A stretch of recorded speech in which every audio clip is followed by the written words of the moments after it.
You're not crazy. You're not weak. You've just become the target of a narcissist, and now they're trying to destroy you word by word. If you've started noticing strange stories being spread about you, twisted truths, subtle digs, full-blown lies, and people are starting to look at you differently, congrats. You're in the middle of a narcissist's smear campaign.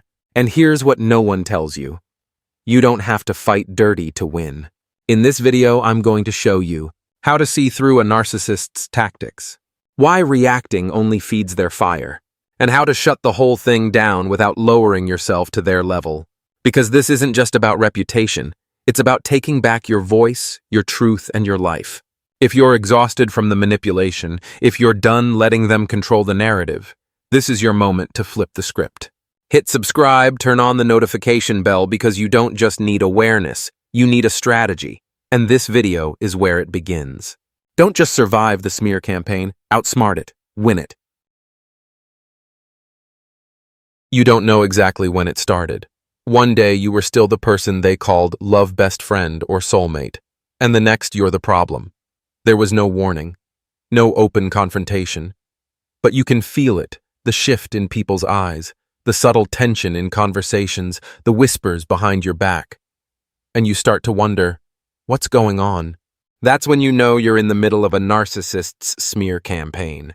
This isn't a loud war. It doesn't begin with drama. It begins quietly, calculatedly, and with one clear purpose: control. The narcissist no longer sees you as a source of emotional supply. But if they can't control you, they'll control how the world sees you. The smear campaign usually kicks off during the discard phase, when the narcissist is ready to move on, but wants to ensure they stay in power. They don't want to look like the one who gave up. So they flip the narrative. And you become the villain in their carefully crafted story. And it starts with soft, seemingly innocent phrases like, "She's been acting a little off lately, but maybe she's just stressed. I really didn't want to say this, but he's changed. He's not who I thought he was. I don't want to stir drama, but something's just not right." These are sugar-coated toxins. They sound concerned, even caring, but every word is designed to plant seeds of doubt in the listener's mind. That's the goal, not to destroy your reputation overnight, but to make others quietly question your character, your stability, your truth. Because if they can get people to say, I heard something about them then, when you speak up, no one is sure who to believe. And that's where the narcissist thrives, in the fog between fact and fiction. Worse still, they don't act alone. They recruit others, what psychology calls flying monkeys. These people may not even realize they're being manipulated. They may just be empathetic, easily influenced, or unsure of what to believe. But they start spreading the narcissist's narrative like it's their own, giving it reach and credibility. The narcissist chooses their targets strategically. They don't go to your closest allies. They go to those who are neutral, emotionally open, or subtly insecure. People who want to stay out of it and ironically become the perfect messengers. What makes the smear campaign so dangerous is the way it blends truth with distortion. The narcissist rarely makes up lies from scratch. Instead, they take real situations, twist the context, add emotional spin until what's left sounds believable but is anything but honest. So when you try to correct the story, you come off as defensive, overreactive, exactly what they said you'd be. And that's the trap. How do you know it's happening? You'll notice old friends start acting distant. Coworkers who once joked with you now keep things professional. People ask odd questions, the kind that suggest they've heard something but won't say what. You feel a silent resistance, and no one will name it.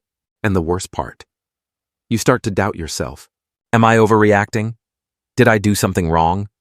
What if they're right? And when you get emotional, angry, panicked, upset, the narcissist wins again. Because now you've become the crazy one in their story. That's when you need to stop and see the truth. This is not your fault. This is not about you being broken. This is about you being a threat to their control. A narcissist's smear campaign is not just gossip. It's a calculated, targeted psychological strategy to destroy your credibility, isolate you from support, and break your spirit, all while maintaining their mask. And it doesn't just happen to weak people. It happens to kind, intelligent, deeply empathic individuals precisely because of those strengths.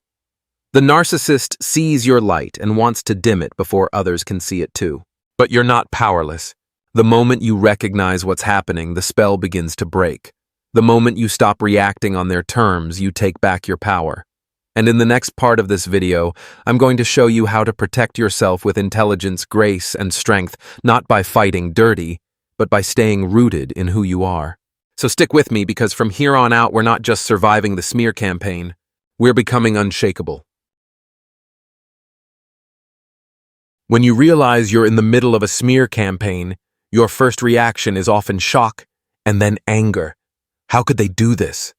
How could someone who once said they loved you, who held your hand through hard times, suddenly twist the truth and create a storyline where you're the villain? And worse, they deliver it with emotion, with carefully chosen words, with just enough tears or sincerity that others believe them. And so naturally you try to explain. You reach out to friends, to family, to colleagues. You send long texts. You clarify. You defend. You post things on social media. You cry. You spiral. You feel completely out of control. But after all of that, you slowly realize none of it worked. Because the truth doesn't always win. People don't necessarily want facts, they want what feels true to them. And often the narcissist's story, crafted with drama, emotion, and subtle manipulation, feels easier to believe than your painful, complicated reality. That's when you need to pause, not to give up, but to pivot. First, stop playing their game. What does the narcissist want most from a smear campaign? Your reaction. They want you to lash out, lose your cool, prove them right. Because every time you react emotionally, you're feeding the character they've cast you as, and they'll use it as evidence. See, this is why I had to leave. That's exactly what I've been saying, she's out of control. He always made me feel like I was the crazy one.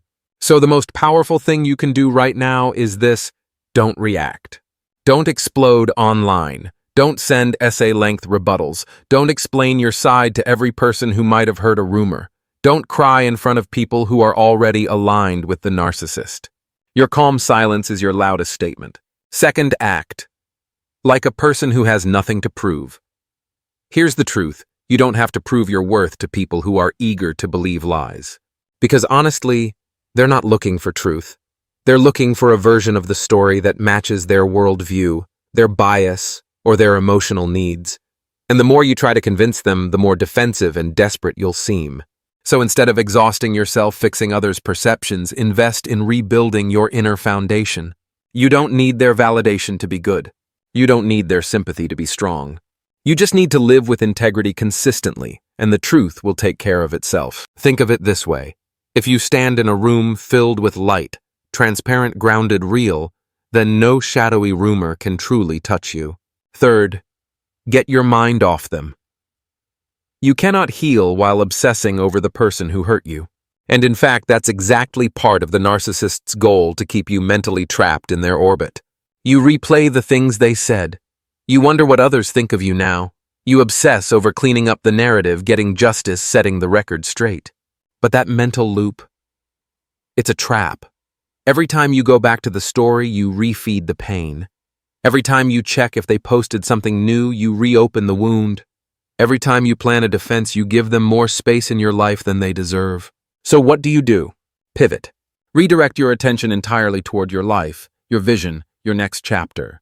Pick up that project you've been putting off. Sign up for the class you've been eyeing. Take that trip. Start that blog. Call that friend who makes you laugh. When you generate new energy, your body and brain start to rewire. You don't just survive, you begin to create a version of life that's completely separate from the pain. This isn't avoidance, it's intentional healing. Fourth, document. Everything but don't engage. If you're in the middle of a legal battle, divorce, custody, defamation, think like a professional. Save every message. Keep things in writing. Don't call. Don't text emotionally. Don't say things you'll regret. Respond when you have to with neutral, brief, factual language. I've received your email. I deny your allegations. We'll meet at 3 p.m. as scheduled for the child exchange. Please direct further communication through my attorney. These words don't give away emotion. They give away control. Let your calmness and consistency speak louder than their drama. Let your documentation tell the story for you. Let the truth build its case silently, without your need to defend every accusation. Stillness is strategy. Fifth, turn this pain into purpose. Finally, perhaps the most important shift of all, you can either let the smear campaign destroy you, or you can let it forge you. You can choose to collapse, or you can choose to rise. You can choose to disappear, or you can choose to reclaim your narrative. You don't need revenge, you need redirection. Use what you've been through to write your story. Use it to help others walking the same road. Use it to stand taller, speak louder, live freer. The narcissist feeds off your silence, your fear, your instability. But when you rise with clarity, with grace, with unshakable peace, they lose interest. They need drama, and when you stop playing, they have no script left. Take away the stage and the actor fades, and you'll see over time that truth doesn't need to scream, it just needs to be lived. If life gave you the option, of course you'd choose to stay far away from the narcissist forever. But reality is rarely that simple. There are moments, whether because of work, co-parenting, legal obligations, or unresolved logistics, where you're forced to sit across the table and negotiate with a narcissist. And if you walk into that interaction thinking it will be like any other negotiation, both sides listening, collaborating, compromising, then you're stepping barefoot into a minefield. Narcissists don't negotiate to find solutions. They negotiate to dominate. For them, every conversation is a power game. They don't want fairness, they want control. They don't want peace, they want a reaction. They want chaos. They want you unraveling. So the only way to survive, and better yet succeed in a negotiation with a narcissist, is to shift from emotion to strategy. You can't show up as someone hoping to be heard. You must show up like a tactician, calm, prepared, and expecting nothing reasonable from the other side. The first and most important step: drop the expectation that they'll behave rationally. Many people get hurt not because they're weak, but because they walked in hoping the narcissist would suddenly come around or that the conversation would be productive. It won't. They're not seeking mutual understanding, they're scanning for weakness. And if your energy screams, "I just want to get along," they'll treat that as an opportunity to extract more from you. So reframe your mindset. This isn't a healing dialogue. It's a transactional exchange where you protect your peace through preparation and emotional discipline. Second, prepare, not just with information, but with mental clarity. Before any interaction, write down what you want, what your boundaries are, and what is absolutely non-negotiable. Keep your eye on the outcome, not the drama. The narcissist will do everything they can to distract you with bait guilt trips, gaslighting, emotional ambushes. But every time you react to that bait, you lose power. Your job is not to prove your worth or innocence, it's to hold your line. Third, communicate in neutral, clear, and non-reactive language. Avoid emotional expressions. Avoid phrases like, "I feel hurt," or "you betrayed me." Narcissists don't process empathy the way emotionally healthy people do. Vulnerability won't inspire remorse. It will signal opportunity. Instead, speak in facts, timelines, and outcomes. Say things like, "We agreed to a 3 p.m. pickup time. Please adhere to that. Otherwise, my attorney will follow up."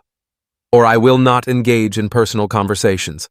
All negotiations must be in writing. No need for aggression. Your composure is your power." Fourth, document. Everything always in writing if possible. Narcissists are masterful at rewriting history. If it's not documented, it didn't happen as far as they're concerned. Request all agreements, confirmations, and key conversations via email or text. If you must meet in person, bring a witness or take detailed notes immediately after. This protects you not just legally, but emotionally, because chaos thrives in vagueness. Clarity is your shield. Fifth, know when to pause or walk away. If the conversation turns manipulative, if your nervous system starts to spiral, hit pause. That's not weakness, it's wisdom. You're allowed to say, "I need time to consider this. I'll respond in writing." Narcissists often pressure you into impulsive decisions because they know pressure breaks clarity. But remember, no one can force you to answer on their timeline. And finally, perhaps most crucially, build a support system that keeps you grounded.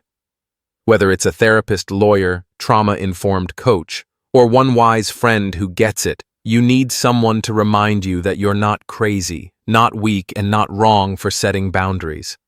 After negotiating with a narcissist, you may feel drained, disoriented, or even guilty. That's normal. But your recovery will depend on whether you have someone who can help you recalibrate, who can say to you, "You don't have to win this negotiation by convincing them. You win by protecting your clarity and peace."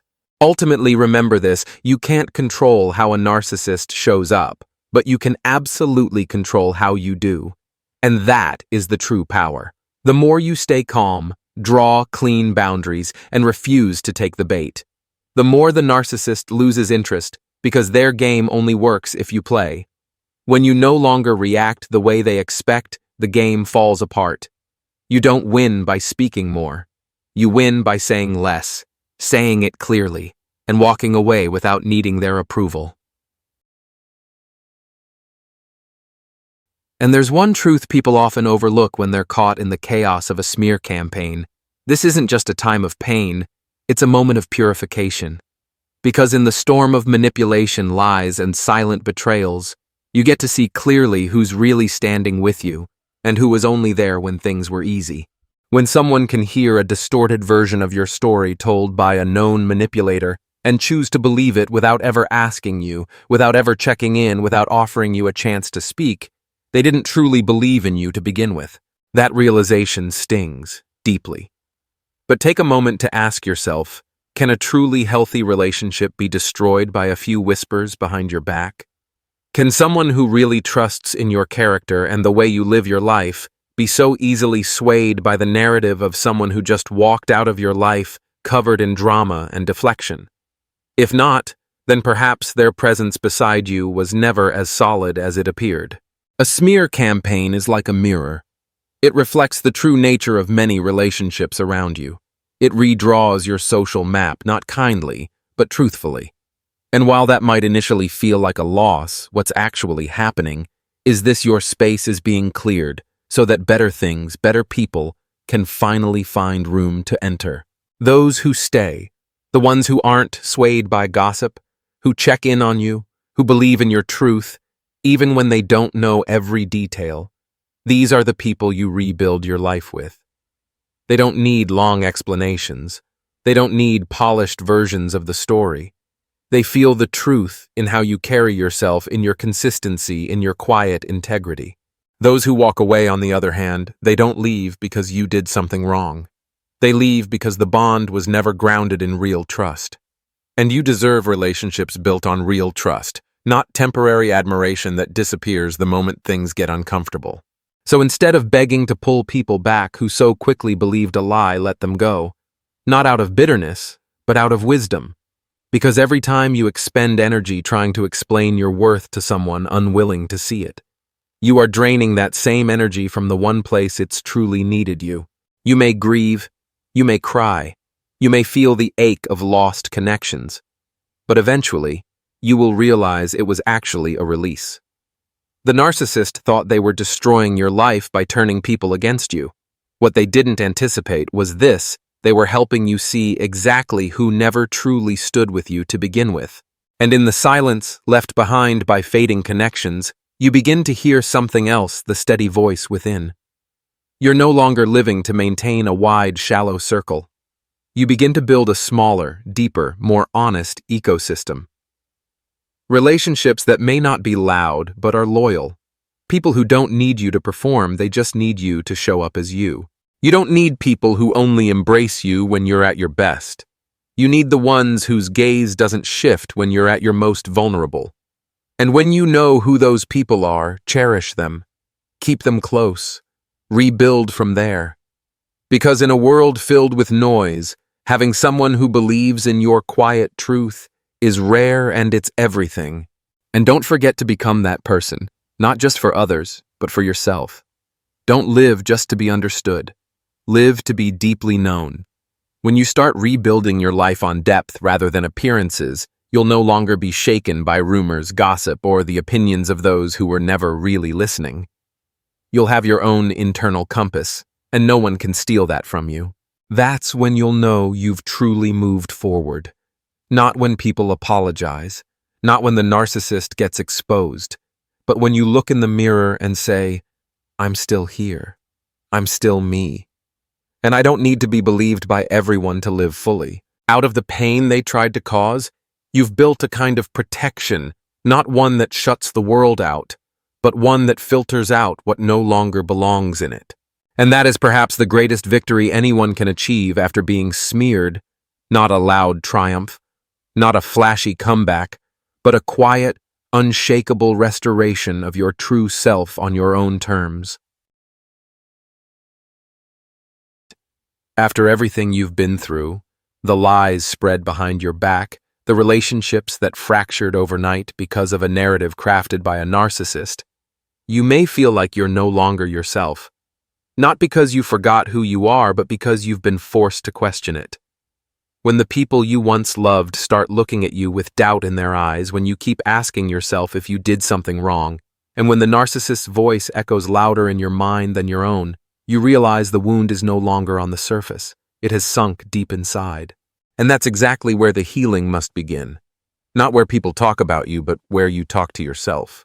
Because a narcissist's smear campaign isn't just designed to destroy your reputation.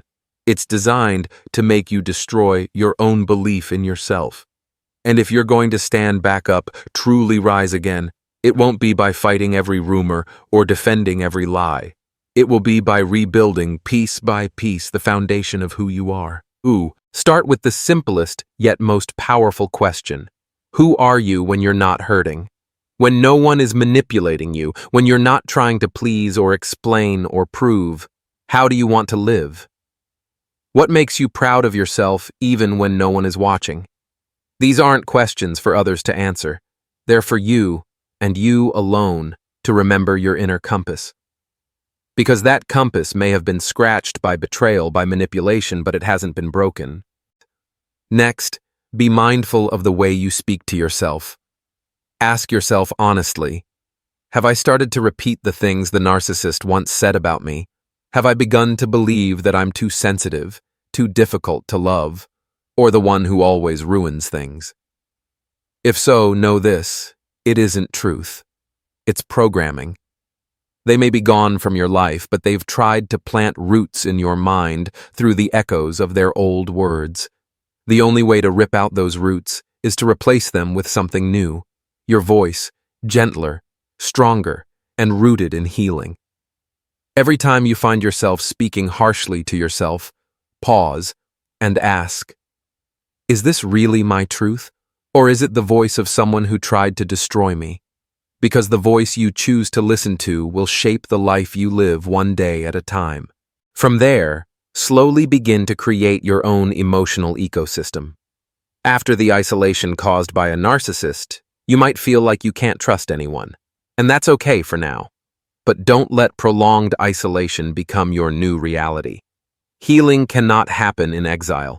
Start building a new support system, one grounded in sincerity, not quantity. Seek out those who listen without judgment, who see you without a filter of gossip. If you don't have those people yet, start with the one person you do have yourself. Journal every day. Breathe deeply. Go for walks in nature. Ask yourself each night, what did I do today that reminded me I'm still healing? Because you are, and that matters. Once your inner world begins to feel more solid, think about the life you want to create. Not to prove something to anyone, but to honor yourself. Maybe you want to write. Maybe you want to help others who are going through what you've been through. Maybe you want to start a new career.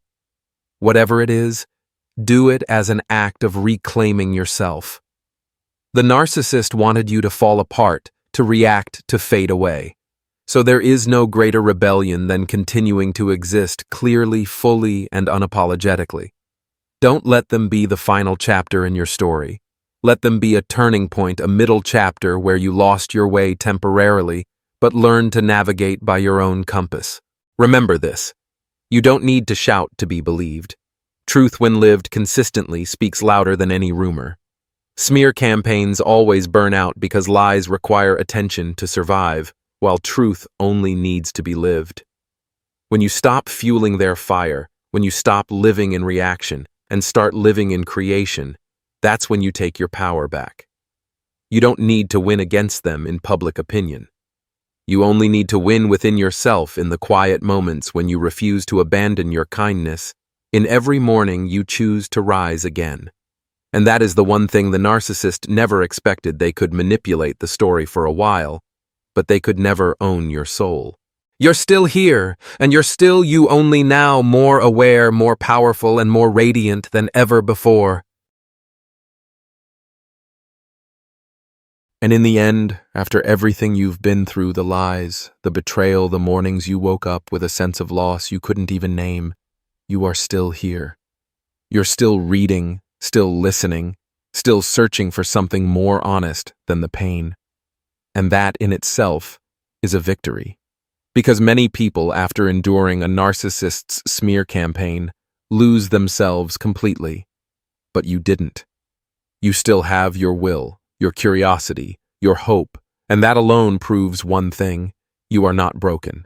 You are being rebuilt into something stronger. You might not fully recognize your strength just yet. Pain has a way of covering our inner light. But the light never disappears. It only gets buried. And with each step toward healing, every time you refuse to react the way the narcissist wanted you to, every moment you choose dignity over revenge, you are brushing off the dust they tried to throw on your soul. Remember, you don't need anyone's apology to begin healing. You don't need the narcissist to confess. You don't need the world to vindicate you. Because this journey isn't about them anymore. It's about you. It's about the kind of values you choose to live by after all of it. It's about protecting the best parts of yourself, even when no one's watching.